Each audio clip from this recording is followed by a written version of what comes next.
What's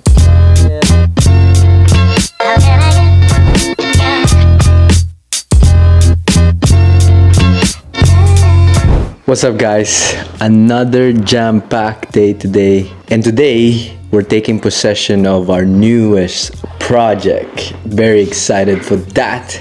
I'm actually gonna go there in 5 minutes. So, tara, and then I'll explain you guys what I'm doing all day today. Let's go.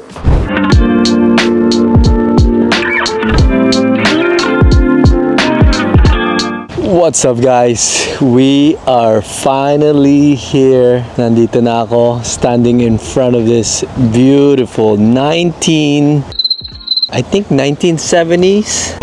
Not sure. You know what? Let me check. So guys, this is a 1987 bungalow and we are here in West Kildonan area. So beautiful, beautiful neighborhood. Maganda to, madaming school and very excited. Thank you, Lord, for another blessing, another project. Actually, hindi pa ako nakapasok ngayon. Just checking out the outside. I'll show you guys. Ayan, may mga basura sila dito na iniwan. Ito yung side door. Ayan o, may mga kalat na naiwan sila tito at tita. I don't know if they're gonna come back for that. If not, that's going to the garbage. And this can be reused. I'm keeping this. Itong mat. I'm keeping that para all the people that enters the house doesn't make the house dirty. And I'll explain you guys from outside to inside kung ano ang gagawin natin. Dito sa likod, sa exterior, as you guys can see, medyo ang grading ng house is going this way. So nakaslant siya this way. Our goal is to grade it this way para yung water niya is flowing away from the house. We don't wanna keep the water sitting against the foundation of the property kasi doon nasisira yung mga foundation ng mga property. So yeah, we're gonna grade this, positive grading on this house. So that's our goal, first goal. And then Tito actually bought maybe mga 5 years old pa lang yung furnace and hot water tank nila tsaka yung AC. So that's a great feature. So yeah, let's go inside. Wala pa yung contractor natin. Wala pa si Francisco dito. Oh, actually outside din sa front, same thing. Medyo negative grading siya. As you guys can see from here, pag ganun siya. So ang goal natin is same thing. Palayo sa bahay. I'm gonna take pictures of our gas meter over there. As you guys can see there, every possession day, we have to take photos of our utilities. So give me 1 sec.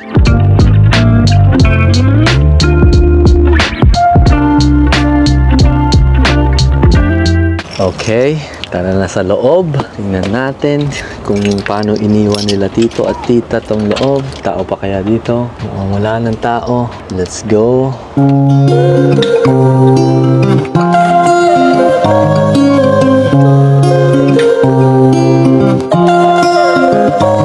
Alright guys, dito na tayo sa loob. As you guys can see, hindi ko sure kung sa atin ang lahat tong couches na to. Itong, what do you call this? Lalagyanan ng TV. And may drawer din dito sa side.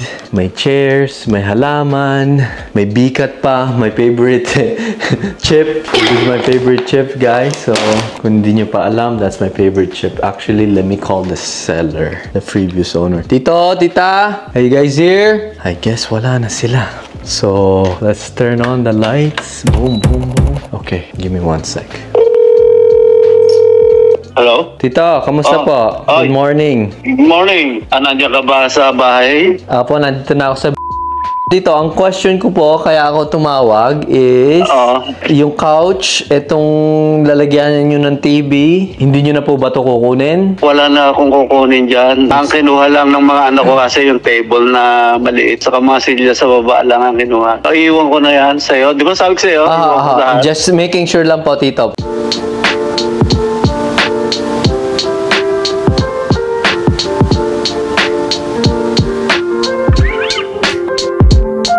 Guys, nakausap ko na si Tito and yes, lahat ng nandito is sa atin na. And look at yung iniwan sa atin ni Tito dito sa freezer. Oh, I'm gonna eat this. Mamaya. I'm gonna eat that.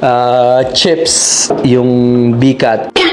And then, marami pa ring itlog na naiwan. Ayan, oh. 2, 4, 6, 8. 2, 4, 6, 8, 10. Wow! And sabi niya, okay pa daw lahat. So, yes, guys.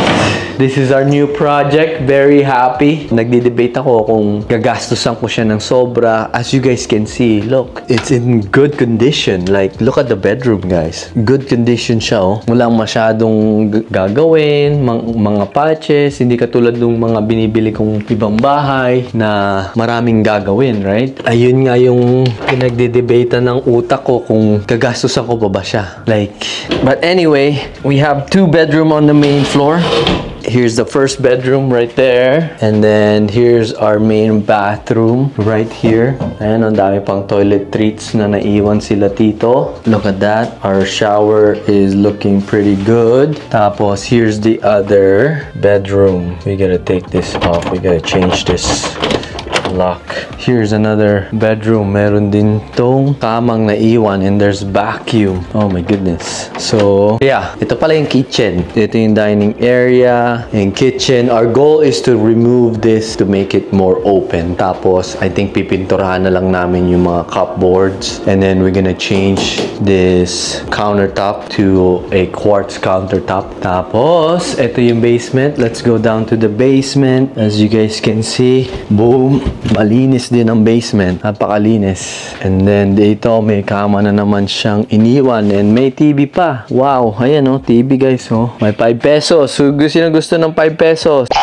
Tapos mayroon pang flashlight, may beds. Oh my gosh, daming iniwan nila dito ah. Ito yung washroom nila dito guys. Ang laki ng washroom. Itong second washroom. Boom. And then may another bedroom dito. Ito siya. Here's the light. Ito, if i-finish natin to, ang gagawin natin dito, lalagyan natin ng harang dyan para to make this as an office area. Kasi tagus nito is yung laundry area. As you guys can see, here is the laundry area. Here's the light. There you go. That's the laundry area. So yeah, may map pa na naiwan, may walis. Magugustuhan ni April yon. Yeah, madami pa siyang para sa kotse. Wiper fluid. See? Dami pa. So, pwede natin siyang iuwi sa bahay, which is good. And then, may Christmas tree pa dito. May couch. Look at this, guys. And this. I gotta take pictures of the water meter and the other one, hydro. Yeah, the electrical. Where's the water meter here?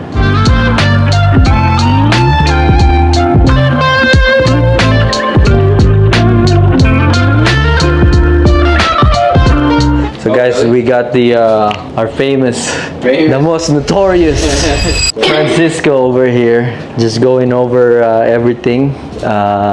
We could start from upstairs if you'd like.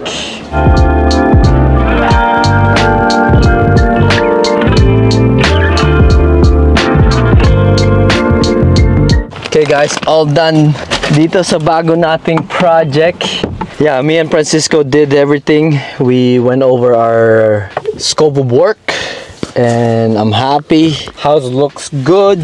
House looks amazing. And my goal here is less than a month we should be done and listed in the market.